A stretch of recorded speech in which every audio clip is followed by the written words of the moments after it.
Bienvenue, chers explorateurs et chères exploratrices de la psyché ou en passe de le devenir. Dans notre précédent épisode, nous avons découvert que les rêves sont une porte universelle vers l'inconscient, un langage commun à toute l'humanité. Aujourd'hui, j'aimerais ouvrir avec vous une autre porte, celle d'un archétype fondateur qui nous parle directement de la condition humaine. Chiron, le guérisseur blessé. Dans la mythologie grecque, Chiron est un centaure très particulier. Là où les autres centaures étaient décrits comme brutaux et indomptés, Chiron était sage, instruit, maître en médecine, en musique et en art divinatoire.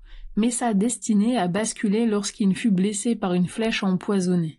Cette plaie incurable allait l'accompagner jusqu'à sa mort. Et pourtant Chiron ne s'est pas défini uniquement par sa souffrance, il est devenu l'enseignant des héros, celui qui forme, qui guide, qui transmet. Cet archétype nous montre une vérité essentielle. Nos blessures ne sont pas seulement des failles à cacher ou à nier, elles sont souvent la porte d'entrée d'un chemin intérieur. Elles peuvent devenir un lieu de transformation, un espace où se forge la compassion, la sagesse, la profondeur. C'est cela que j'aimerais explorer avec vous aujourd'hui. Comment nos blessures, loin de nous condamner, peuvent être le terreau même de notre guérison et de notre transformation intérieure. Alors commençons tout de suite. Qui est Chiron et plongeons d'abord dans le mythe. Chiron est un centaure, mais pas comme les autres. Dans la mythologie grecque, les centaures sont souvent décrits comme des êtres sauvages, emportés par leurs pulsions, violents, incapables de se maîtriser. Mais Chiron fait exception. Il est sage, cultivé, proche des dieux et des héros. Il a reçu une éducation raffinée et il devient maître de nombreux arts, la médecine, la musique, la chasse, mais aussi l'astrologie et la connaissance des étoiles. Un jour pourtant son destin bascule. Héraclès, au cours d'un combat, tire une flèche empoisonnée par le venin de l'hydre de Lerne. Par accident, cette flèche atteint Chiron. La blessure est incurable. Comme il est immortel, Chiron ne peut ni guérir ni mourir. Il est condamné à une souffrance sans fin. Mais c'est là que son histoire prend une dimension archétypale, car au lieu de se laisser consumer par cette douleur, Chiron la transforme. Il devient le maître et le guide des plus grands héros grecs, à commencer par Achille, le guerrier invincible, Asclépios qui deviendra le dieu de la médecine, Jason, le chef des Argonautes, tous sont passés par son enseignement. Ainsi Chiron incarne un paradoxe fécond, celui du guérisseur qui ne peut pas guérir sa propre blessure, mais qui précisément grâce à cette blessure développe une sagesse et une profondeur capables d'inspirer et de transformer les autres. Son mythe nous enseigne une vérité intemporelle, c'est souvent à partir de nos failles que jaillit notre force la plus lumineuse. La blessure ne disparaît pas, mais elle devient une source, une matrice de guérison et de transformation. Allons voir d'un peu plus près la symbolique de la blessure. La blessure est souvent le véritable point de départ du chemin intérieur. Beaucoup d'entre nous commencent à chercher, à se poser des questions, à s'ouvrir à une dimension plus profonde de la vie seulement après avoir traversé une épreuve.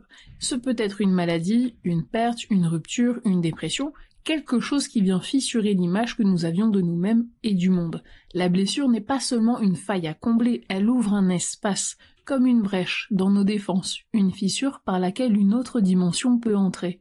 Une lumière nouvelle, une conscience plus vaste, une vérité que nous n'avions pas encore rencontrée.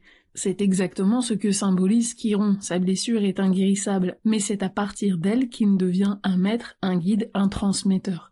Elle ne le détruit pas, elle le transforme.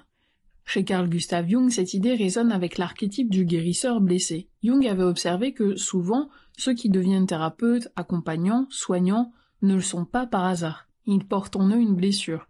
Et c'est en affrontant cette douleur, en la traversant, en apprenant à vivre avec elle, qu'ils deviennent capables d'aider d'autres à traverser la leur.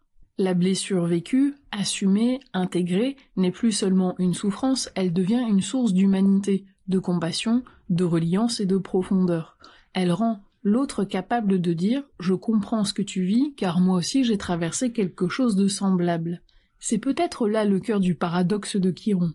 Ce qui nous semblait être notre faiblesse la plus insupportable peut devenir au fil du temps notre force la plus grande, non pas parce que la douleur disparaît, mais parce qu'elle se transforme en un savoir vécu et une sagesse incarnée. Nos blessures, en un sens, sont des portes initiatiques. Elles nous font passer d'une vie superficielle à une vie plus consciente, plus reliée, plus vraie. Elles font de nous des êtres capables non seulement de souffrir, mais aussi de guérir, pour nous-mêmes et pour les autres.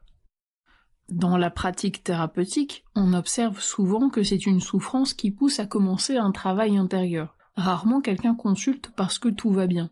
C'est souvent la douleur, une dépression, une perte, une rupture, une crise existentielle, un manque de sens qui force la conscience à chercher un autre chemin. La blessure devient alors une porte d'entrée vers l'analyse. Prenons un exemple. Une personne vit un deuil difficile, la perte d'un être cher. Au départ, il n'y a que la douleur brute et l'absence insupportable. Mais peu à peu, en travaillant sur ses rêves, cette personne peut rencontrer, dans ses images intérieures, une autre dimension. Le défunt qui apparaît en songe, une maison qui s'effondre puis se reconstruit, une lumière qui surgit dans l'obscurité. Ces symboles ne suppriment pas la souffrance, mais ils l'élargissent. Ils ouvrent un espace où la perte devient aussi une initiation, un travail de maturation psychique, une recomposition du sens. Le thérapeute, lui non plus, n'est pas un être parfait qui viendrait guérir de l'extérieur. Bien au contraire, il travaille aussi à partir de ses propres blessures, dans son expérience humaine. C'est précisément cela qui lui permet de comprendre, de raisonner, d'accompagner. Jung disait d'ailleurs que l'analyste ne peut guider quelqu'un que jusqu'où lui-même est allé. Ses propres blessures intégrées deviennent un terrain de reconnaissance et d'empathie. Cette dynamique est universelle. Qu'est-ce que tu peux comprendre de l'autre si tu ne t'es pas compris toi-même? Chacun de nous peut transformer sa souffrance en quelque chose de vivant, une sagesse incarnée, une force de présence, une compréhension profonde de l'humain.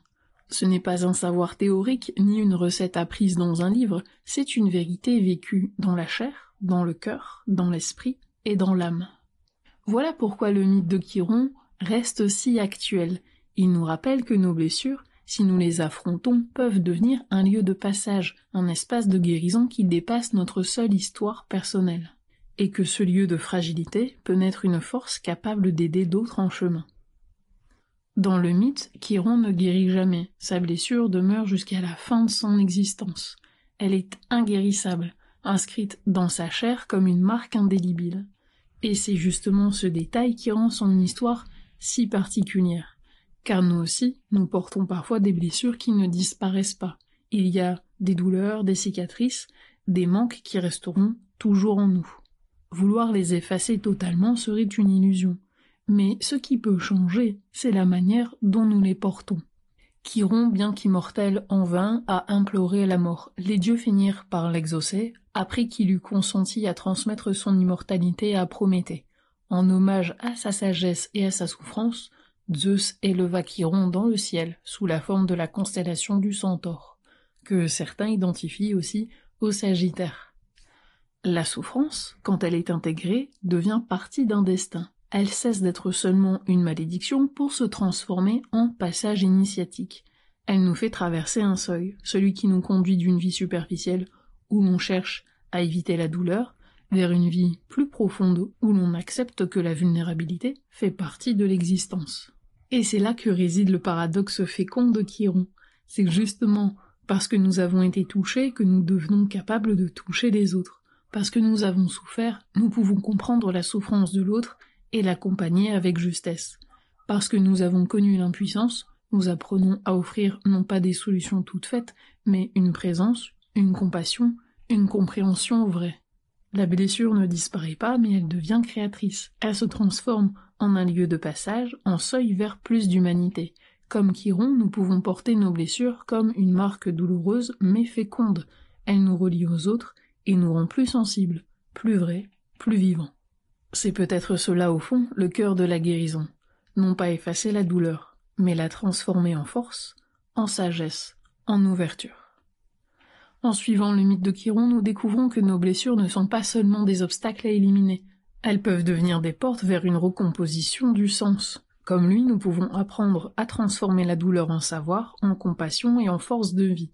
Ce n'est pas un chemin facile. Accepter une blessure demande du courage et de la persévérance, mais c'est aussi l'occasion d'entrer plus profondément en relation avec soi-même et aussi avec les autres.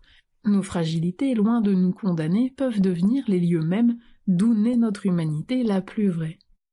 Dans les prochains épisodes, nous continuerons à rencontrer ces présences archétypales, ces forces vivantes en nous qui révèlent nos fractures, nos ressources et le sens de notre chemin d'individuation.